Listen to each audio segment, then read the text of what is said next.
when you have a negative mind, you will never see God's blessing in your life. Amen? Kamukha po ng ating narinig sa Ebanghelyo.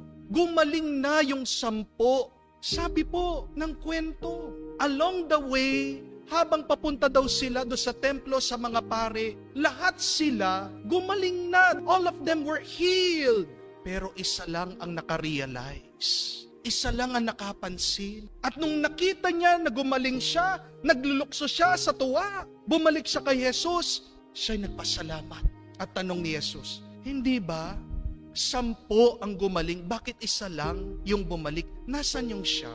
Ano yung problema? Bakit hindi sila bumalik? Kasi gumaling nga sila, hindi nila napansin na sila'y pinagaling ng Diyos. Amen? They did not see that they were already been blessed, helped by God. At yan yung nagiging sagabal ng ating pasasalamat. When you cannot see that God has helped you, when you cannot see that God has blessed you, at paano mo makikita ang tulong ng Diyos? Sa pamamagitan lang ng pananampalataya. Kaya nga, sabi ni Jesus sa kanya, your faith has saved you.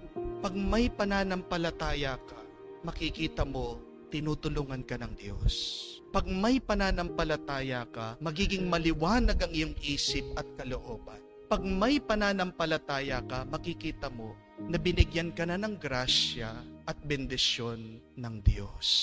Para malabanan natin ang negatibong pag-iisip, pagdasal natin magkaroon sana tayo ng malalim na pananampalataya. Amen? Kamukha lang po nung last fiesta dito sa parokya. Habang paalis na po mga tao gabi na, meron pong 2 mag-asawa, humabol, hinahanap po ako.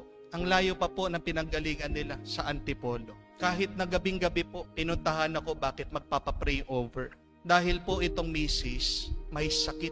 Ano pong sakit? 3rd stage cancer. So pinagdasal ko po siya, inanoint ko po, umiiyak itong misis, pati itong mister. Ramdam ko po, kita ko po, gaano kahirap itong kanilang pinagdadaanan, cancer. Pero sabi ko po sa kanila, lalong-lalo na dito sa may sakit, magtiwala po kayo at ngayon pa lang magpasalamat na kayo sa Diyos na pinapagaling na kayo ng Panginoon.